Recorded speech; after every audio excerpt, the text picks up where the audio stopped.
wabarakatuh. Perkenalkan, nama saya Rizka Oktoria, calon guru penggerak angkatan 11 dari SDN 36/3 Bluwi, Kecamatan Depati 7, Kabupaten Kerinci. Kali ini saya tidak sendiri, saya ditemani oleh rekan saya, Ibu Ceci Raplis MPD. Beliau adalah guru kelas 6 SDN 36/3 Bluwi. Assalamualaikum Bu. Waalaikumsalam Bu Rizka. Bagaimana kabarnya hari ini Bu Ceci? Alhamdulillah sangat baik Bu. Nah Ibu sendiri gimana kabarnya Bu? Alhamdulillah saya juga baik. Nah hari ini Bu Ceci kita akan berbincang-bincang untuk mengadakan percakapan pra-observasi sebelum saya mengamati jalannya proses pembelajaran Ibu di kelas. Apakah Ibu sudah siap? Insya Allah baik Bu. Oke, baiklah Bu. Adapun tujuan dilakukannya supervisi ini adalah untuk mengetahui dan mengevaluasi jalannya proses pembelajaran yang Ibu lakukan di kelas 6. Nah, mengapa kita perlu melakukan percakapan pra-observasi?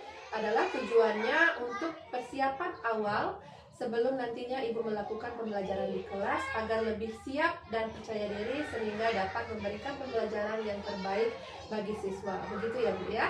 Baik Bu, insya Allah saya siap Bu. Oke, iya Bu. Ini ada beberapa pertanyaan yang akan saya sampaikan kepada Ibu Ceci yang berkaitan dengan tujuan pembelajaran. Nah, kira-kira pada pembelajaran kali ini apa saja tujuan yang menjadi tujuan pembelajaran pada materi yang akan Ibu Ceci sampaikan? Oke baik Bu. Nah berdasarkan dari rancangan pembelajaran yang sudah saya rancang dan sudah saya tuliskan, jadi tujuan pembelajaran yang ingin saya capai pada kali ini adalah yang pertama itu peserta didik itu mengerti apa itu modus, apa itu median, dan apa itu mean atau rata-rata. Nah, itu yang pertama, mereka mengerti dulu. Yang kedua, mereka bisa membedakan. Selain mereka mengerti, yang kedua mereka bisa membedakan. Yang mana bagaimana membedakan antara median, modus, dan mean atau rata-rata. Karena ketiganya itu sangat berbeda. Kemarin itu mereka sudah belajar, karena ini merupakan pelajaran keduanya. Kemarin mereka sudah belajar dasarnya bagaimana mengolah data itu untuk memasukkan ke diagram, ke dalam bentuk tabel. Nah, sekarang mengolahnya lagi gitu. Jadi, itu yang kedua. Yang ketiga, tujuannya adalah peserta didik nanti dapat menerapkan dalam kehidupan sehari-harinya. Nah, contohnya seperti rata-rata. Jadi mereka bisa, jadi nggak cuma melihat, oh gimana caranya kalau ditanya berapa rata-rata nilai pelajaran mereka. Jadi dari data-data yang ada di sekitar mereka bisa mencarinya. Apalagi untuk modus dan medianya mengikuti. Oke, luar biasa sekali ya Bu ya. Jadi adapun tujuan pembelajaran yang ingin Ibu capai pada materi kali ini, yang pertama adalah si peserta didik mengerti apa itu modus, mean, dan median gitu ya Bu ya. Yang kedua, peserta didik dapat membedakan antara modus, median, dan mean. Dan yang ketiga, peserta didik dapat menerapkan pada kehidupan sehari-hari. Nah, Oke, selanjutnya Ibu Ceci, saya ingin menanyakan bagaimana kira-kira area pengembangan yang ingin Ibu capai pada materi kali ini. Oke, baik. Nah, Bu Rizka, untuk area pengembangan kali ini, jadi saya mengharapkan atau saya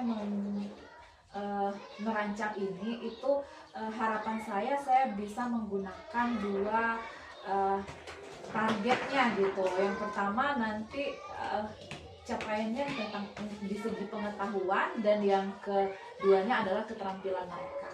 Nah, pengetahuan tadi berdasarkan tujuannya, mereka tahu, mengerti, dan mereka bisa membedakan. Di keterampilannya, nah mereka bisa menerapkannya dalam kehidupan sehari-hari mereka. Itu keterampilan mereka. Selain dari nanti siswa di kelas nanti saya langsung suruh berdasarkan kerja kelompok, mereka nanti akan langsung mempraktekkan langsung. Ya, jadi dari penjelasan yang Ibu Ceci sampaikan, ada dua area pengembangan yang ingin Ibu capai, yaitu di area pengetahuan dan keterampilan, begitu ya Bu ya. Oke, nah selanjutnya Bu Ceci, bagaimana rancangan pembelajaran yang ingin Ibu Ceci terapkan di dalam kelas nanti baik dari strategi pembelajaran maupun metode pembelajaran yang akan Ibu terapkan. Oke, baik Bu. Nah, jadi untuk strategi yang saya gunakan adalah pembelajaran berdiferensiasi karena tidak menampik kemungkinan karena memang dari asesmen diagnostik awal di kelas saya peserta didik berbeda-beda kemampuannya dan dan gaya belajar mereka pun berbeda. Jadi di satu kelompok itu saya bagi berdasarkan gaya belajar mereka. Nanti saya siapkan video pembelajaran yang bisa mereka ulang-ulang untuk memahaminya, dan di kelompok lain yang gaya belajarnya visual bisa melalui gambar, ada diagram-diagram yang sudah disiapkan. Dan yang tergolong agak lemah itu mungkin yang akan selalu saya dampingi gitu, karena pendampingannya lebih. Itu kira-kira Ibu Rizka. Oke, menarik sekali ya Bu ya. Tadi Ibu sampaikan bahwa Ibu menggunakan strategi pembelajaran diferensiasi dan juga mereka belajar sesuai dengan gaya belajarnya masing-masing. Menarik sekali ya Bu ya. Oke Bu, selanjutnya bagaimana dengan media pembelajaran yang Ibu terapkan? Apa saja yang Ibu gunakan kira-kira? Oke, sudah saya singgung tadi Bu, media pembelajaran yang digunakan adalah nanti saya sudah siapkan PPT pertama itu sebagai arahan pegangan saya kemana arahnya mereka, yang mungkin itu bisa berguna untuk yang visual juga karena sudah merupakan gambar-gambar, slide-slide. Terus yang kedua, saya menyiapkan video pembelajaran yang singkat yang bisa diulang-ulang oleh peserta didik yang audiovisual. Nah, terus media pembelajaran yang lain yang visual ada gambar dan buku-buku teks yang ada di kelas. Dan tak kalah pentingnya di pembelajaran itu mereka langsung ke targetnya gitu. Jadi menggunakan diskusi kelompok nanti, jadi mereka bisa saling membantu. Oke, luar biasa sekali ya Bu ya. Kalau dari yang Ibu sampaikan menarik sekali. Mudah-mudahan nanti bisa terrealisasi. Nah, pertanyaan terakhir Ibu, kira-kira kapan Ibu akan melakukan pembelajaran tersebut, di hari apa dan jam berapa? Wah, kebetulan sekali Ibu. Nah, saya ada jadwal hari ini, jadi di jam keempat nanti di kelas 6 gitu. Oke, baik. Jadi hari ini ada jadwal ya Bu ya, di kelas 6 di jam keempat. Iya. Oke, jadi nanti di kelas 6 dan di jam keempat saya akan datang ke kelas Ibu. Saya akan melakukan observasi kelas dan melihat, mencatat hal-hal yang apa saja yang terjadi di dalam kelas Ibu saat proses pembelajaran berlangsung. Baik Bu. Oke. Nah, nanti setelah Ibu melakukan kegiatan observasi pembelajaran di kelas, kita akan melakukan diskusi kembali yang setelah yang dinamakan pasca observasi. Nantinya kegiatan ini akan kita laksanakan setelah Ibu melakukan pembelajaran. Baik Bu. Oke, sebelum kita mengakhiri, kira-kira apa yang Ibu dapatkan dari hasil percakapan kita pada pra-observasi kali ini? Oke, dari percakapan yang sudah kita lakukan hari ini Bu, jadi saya sudah mendapatkan gambaran bahwa apa-apa yang nanti akan saya lakukan jadi lebih jelas karena adanya percakapan ini. Karena kalau kita tidak dari awalnya sudah merancang, tetapi kalau tidak diingatkan kembali, yang kadang-kadang langkah-langkahnya terlupa dan segala macam rancangannya ada yang sulit. Insya Allah sekarang sudah semakin jelas Bu. Oke, baik Ibu. Terima kasih Ibu Ceci atas waktunya sudah bersedia berbincang-bincang dengan saya di percakapan pra-observasi ini. Sampai ketemu di kegiatan observasi kelas ya Bu ya. Iya, siap Bu Rizka. Oke, demikian percakapan pra-observasi hari ini. Sampai ketemu di observasi kelas dan pasca observasi.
wajib. Lagu wajib kita pada pagi hari ini. Ayo yang perempuan Ibu minta Amelia pimpin di depan. The Bluetooth device is ready to pair. Semuanya berdiri.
Sebelum kita belajar, bikin kembali kita walaupun sudah punya kesepakatan kelas, namun kita bikin kesepakatan untuk hari ini.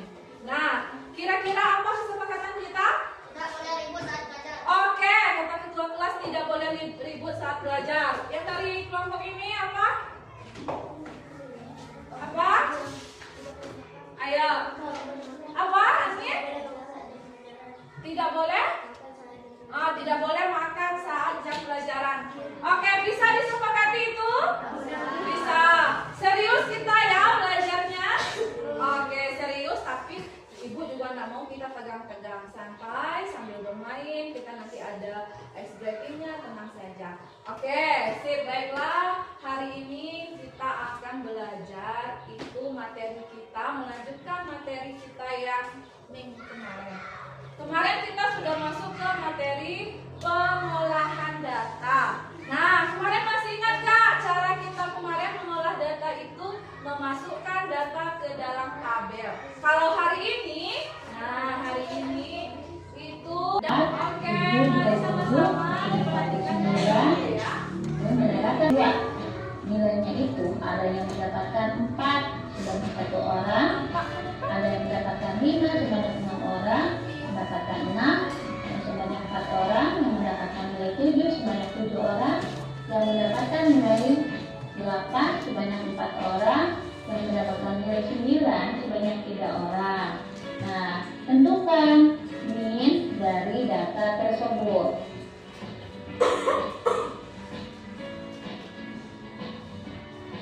Pertama-tama yang akan kita lakukan yaitu tinggal kita kalikan saja nilai dengan referensi yang ada. Nah, kita kalikan modus. Modus adalah nilai dari suatu data yang sering muncul atau nilai dengan frekuensi tertinggi atau terbanyak. Jadi yang perlu kita ingat, modus itu adalah data. Jadi di sini ada yang mendapatkan nilai 4 sebanyak 1 orang, ada yang mendapatkan nilai 5 sebanyak 6 orang. Apa ini? Usia. Di sini ada usianya berapa? 9 tahun. Ami? 8. Si Siti? 6. Si Mus? Iya, Ibu ambil yang lebih mudah. Bagi yang belum mengerti boleh silakan lihat dulu nih. Jadi, Mian itu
dari soal yang dicari tadi.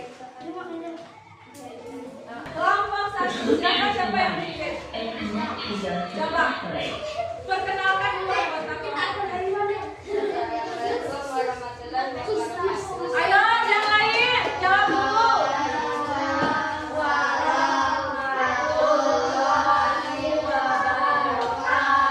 Oke, Kami kelompok 1 yang beranggotakan Muhammad Sarif, Muhammad Al-Fajri Pratama, Hilal Ramadan, angkat tangannya dong, yang mana Hilal?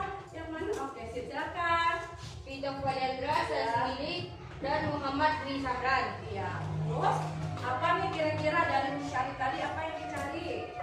Pertanyaan yang nomor 1, kami mencari jumlah keseluruhan uang saku ini dalam sebulan. Iya. Terus?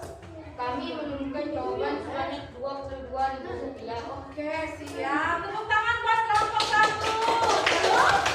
Ya, ini per kelompok. Boleh kelompoknya maju ke depan perwakilan dulu. Nanti gantian. Sudah soal 1 gantian lagi orangnya. Bisa?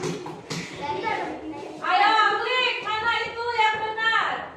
The Bluetooth device is ready to pair. Mana yang sudah bisa langsung tekan? Yang mana? Wah, oke, yang lain boleh duduk. Benarkah? Oke, benar. Oke, next. Modus, ingat modus. Ada siapa angkat tangan? Oke, maju Pito. Bismillahirrahmanirrahim, ya Allah.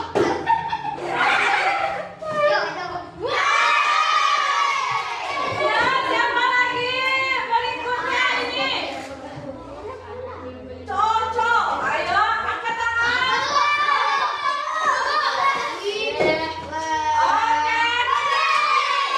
Nah, jadi apa kesimpulan kita? Kalau merah itu rata-rata kita cari dengan jumlah dibagi dengan data. Mana data? Kalau modus apa? Kalau modus apa? Yang pintar, yang sering muncul, yang banyak angkanya. Kalau median? Nilai yang tengah. Oke, nilai yang tengah. Tepuk tangan buat kita semua. Oke, sudah menyimpulkan semuanya pelajarannya. Baiklah Ibu, terima kasih sudah semangat belajarnya. Ditutup dengan soal-soal yang semangat juga. Nah, baiklah kita akhiri ya. Tetap semangat belajar ya. Oh iya, tetap semangat belajar ya. Oke, kita tutup hari ini pelajaran kita dengan mengucapkan Alhamdulillah.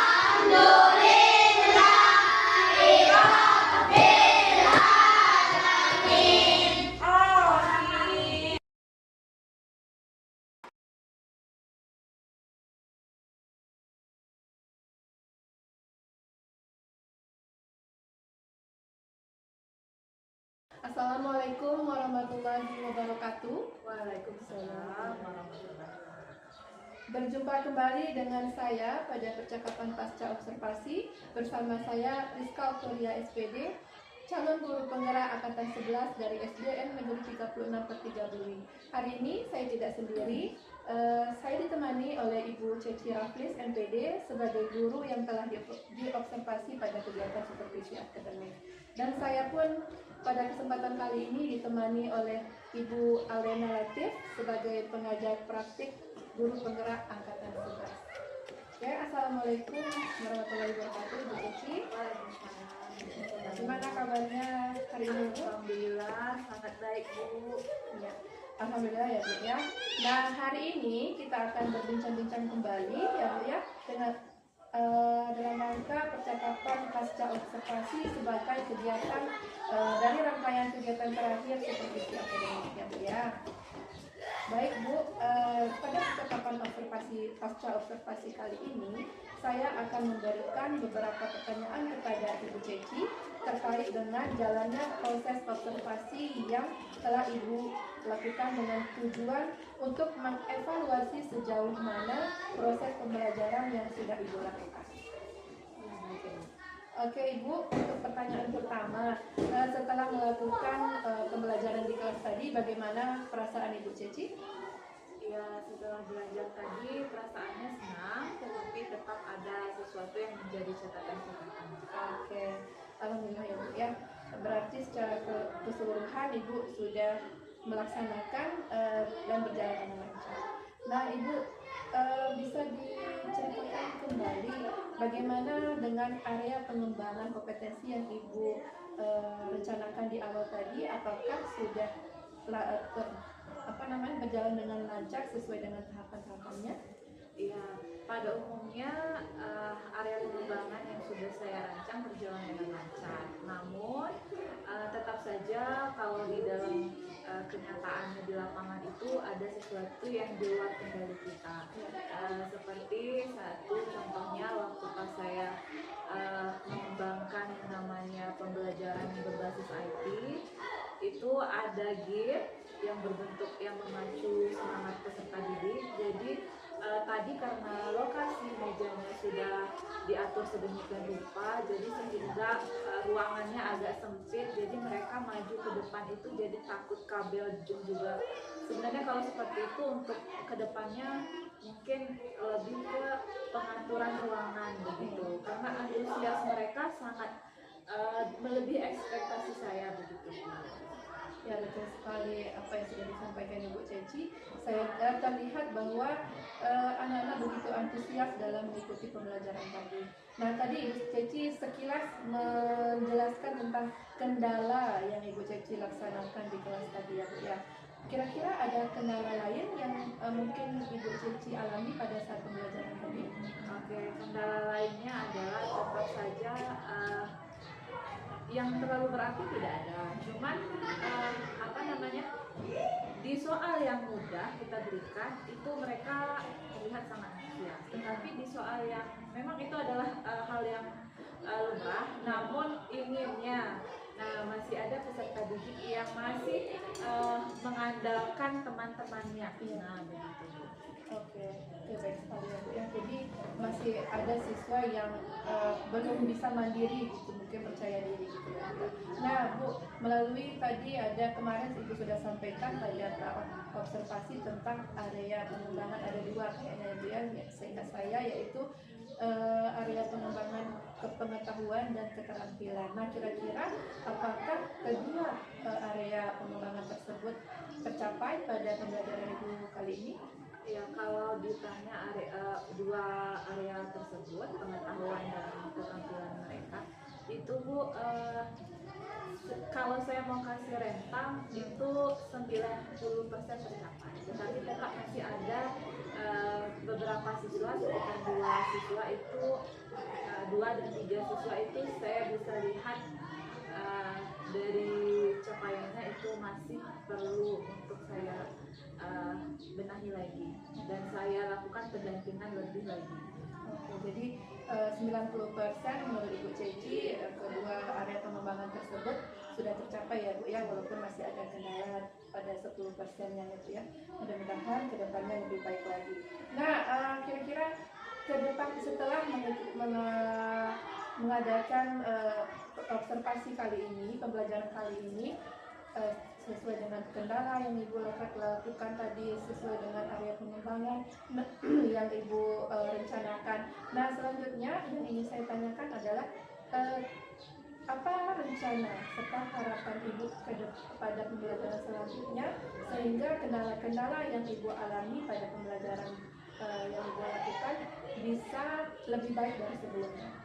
Oke, baik Bu. Jadi seperti yang sudah saya katakan tadi, pertama masalah pengaturan tata ruangan kelas. Jadi kalau memang terlepas dari mungkin saya tidak memikirkan akan terjadi seperti itu, dan saya tidak membayangkan akan ada antusias yang terlalu semangatnya mereka. Nah, jadi satu, pengelolaan kelas untuk ke depan. Jadi apa yang model atau strategi ataupun yang kita gunakan dalam pembelajaran itu hendaknya kita memikirkan tentang tata kelola ruang kelas. Kemudian yang kedua, di ranah pengembangan, di ranah kognitifnya, pengetahuannya, Mungkin dari anak yang teridentifikasi oleh saya masih perlu bantuan dan dukungan, mungkin saya akan lebih nanti pas pembelajaran lebih memperhatikan mereka. Maksudnya mungkin waktu pas pas mereka diskusi, nah saya akan lebih banyak di mereka yang, karena memang anak-anak yang terlihat diam, jadi yang susah ini kalau misalnya dia tidak mengerti dia bertanya kita tahu, tetapi yang menjadi kendala kita dia tidak mengerti tetapi dia diam. Nah, jadi kita Pasif ya? ya, jadi kita bingung apakah dia mengerti atau tidak. Nah, mungkin kedepannya saya akan lebih memperhatikan yang seperti itu. Dalam rangkumannya lebih ke saya harus menyesuaikan benar-benar antara rancangan pembelajaran saya dengan kondisi yang ada di lapangan, jadi seperti itu. Oke, jadi kedepannya Ibu Ceci mudah-mudahan apapun rencana yang Ibu Ceci buat dapat dilaksanakan dan dapat terrealisasi dengan baik dibandingkan dengan pembelajaran sebelum-sebelumnya.